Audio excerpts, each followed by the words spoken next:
Hello and welcome everybody, it's Karen.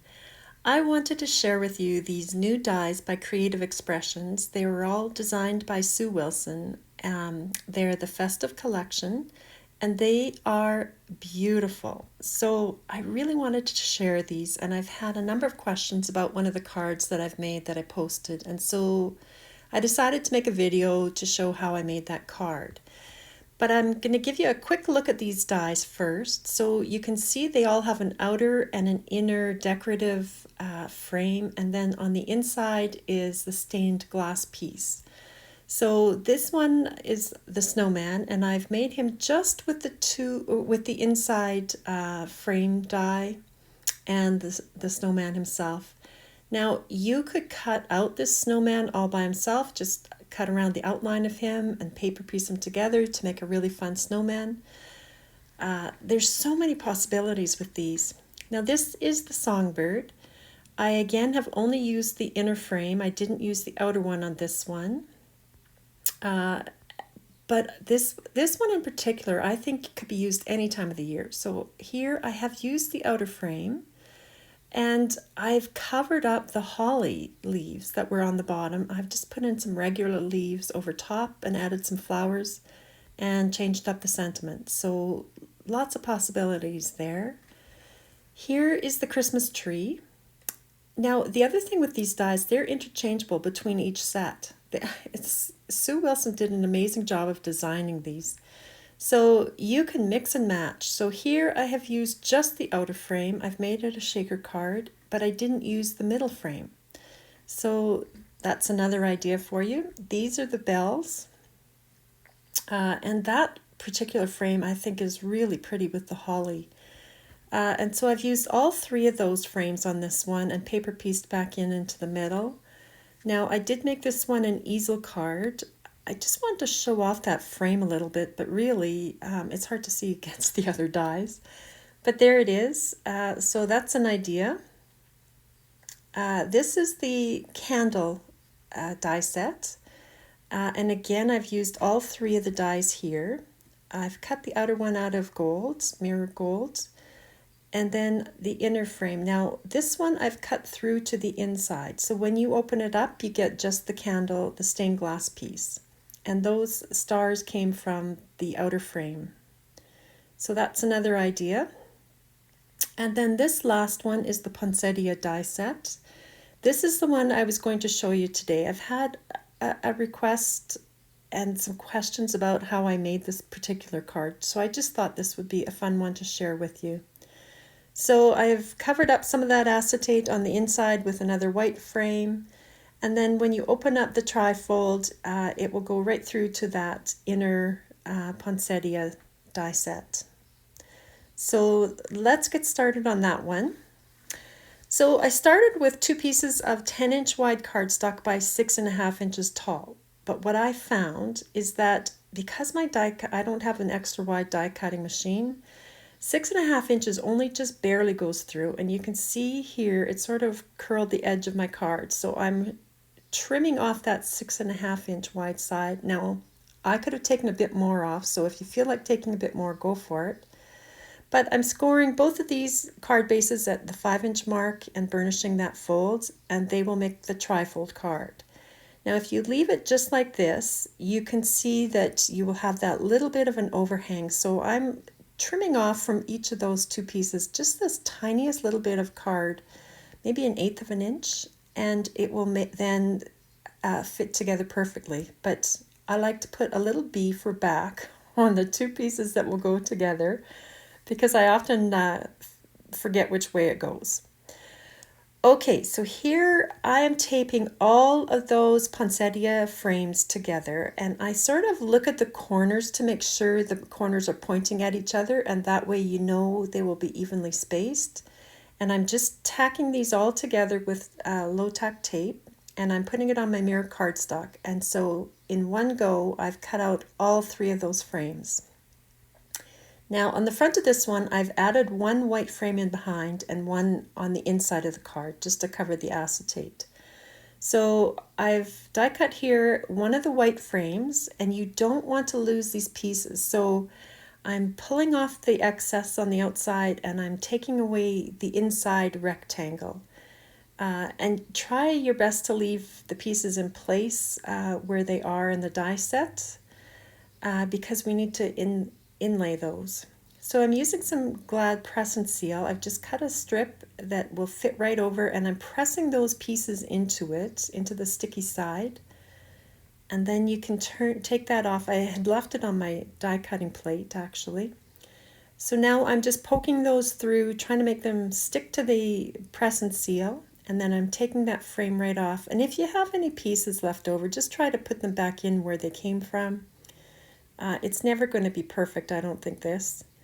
Now I'm taking just the frame off and trying to leave behind the inset pieces because those will get colored.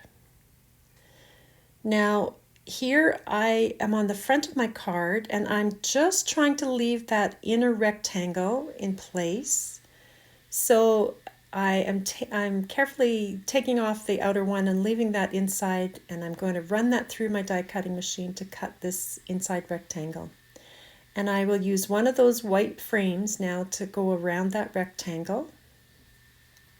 And here are the Copic markers I used. Now, I like to use Copic markers, but you could use whatever you want. It could be pencil crayon, watercolor, whatever you want to color in these little inset pieces.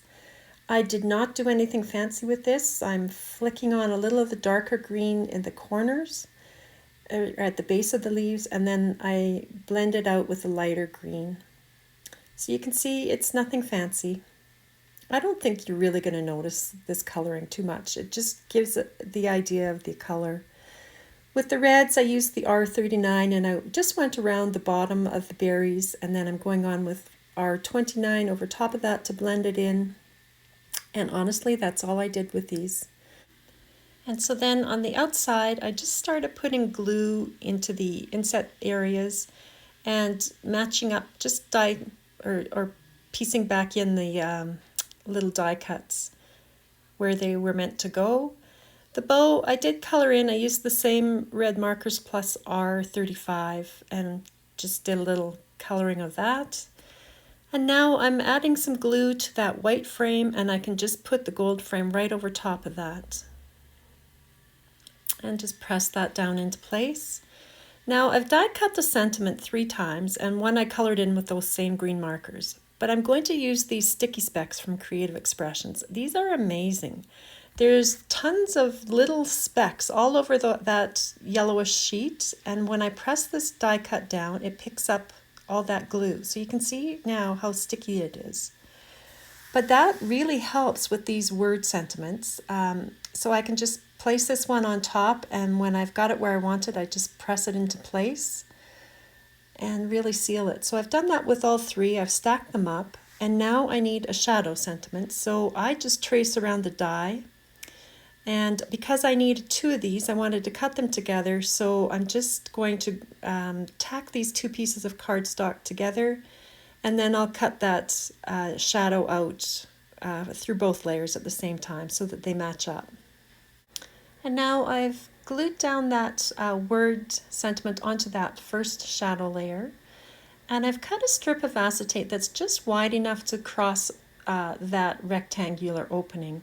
And I put a little double-sided adhesive on the end of that, and I'm positioning that straight across where I wanted it to go for the sentiment.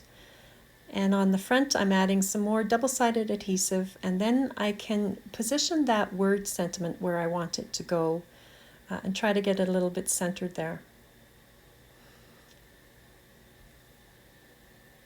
And on the inside, I'm putting a bit more double-sided adhesive now, and a bit of glue up at the top of that so that I can glue in place this second shadow piece, just to cover up some of that acetate, you know, and the adhesive that goes with it. So here I've got that second white frame, I've got some glue on that, and I am just going to stick that over top of that opening and try to cover up a bit more the acetate and the adhesive. So now on the front, I'm just going to add some glossy accents to all of the berries and to the words on that sentiment.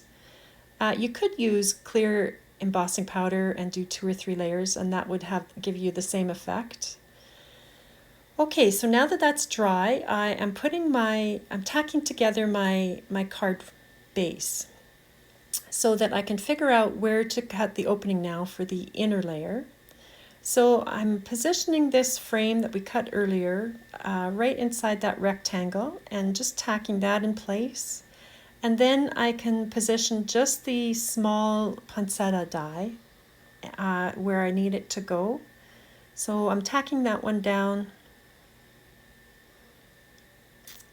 And then once that's in place, then I can separate these card bases again and then run that through my die cutting machine to cut the poinsettia out. And look how pretty that is. I think that's just, I mean, on a card on itself, just that alone would be beautiful.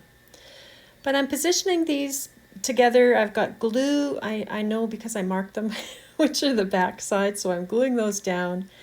And that will be the card base all assembled. And now I'm putting glue on this gold frame that I cut earlier, and I can position this right over top of that, that die cut center. I really think these poinsettias are pretty. And now here's the gold frame. I'm gluing that as well, and I can just stick this back on in place. Now this alone I think is beautiful. But I decided to do more, so here I am taping down the poinsettia and the smaller rectangular frame just to cut a white overlay. And I've got a piece of cardstock here that I'm misting with a bit of water. I misted it on both sides. And I'm going to emboss this. So I'm going to tack this in place, and then I will put it on my die cutting machine with the die facing up on the bottom and then the cardstock. And then for me, for the sandwich for this die cutting machine is the rubber mat and then the texture plate on top. So whatever your machine says for embossing is the sandwich that you would do. But look at that embossing, it's just gorgeous. And then when you take it off on the front, all those areas are kind of raised and a little puffy looking. So I'm using my markers and scribbling in some color again, and what I wanted to show you here is that it's actually better to go outside the lines. So you can see there's a little bit of white showing through. So I found it was best to actually color in where those indents are, just to make sure that the red extended all the way through. Now for the stained glass, these are the Copic markers I used. I just colored all the background in yellows, and then I went over the yellow areas with glossy accents. Now you could do the whole thing. I just chose to do the yellow areas. And while that glossy accents was wet, I'm just sprinkling on this Diamond Frost glitter. And that just gives it a really pretty sparkle. So I tapped off the excess, and then once that was dry, yeah, there's the pretty sparkle. So once that was dry, I glued the white overlay piece that I'd already previously cut out into place, and it notches in really nicely because of all the raised areas.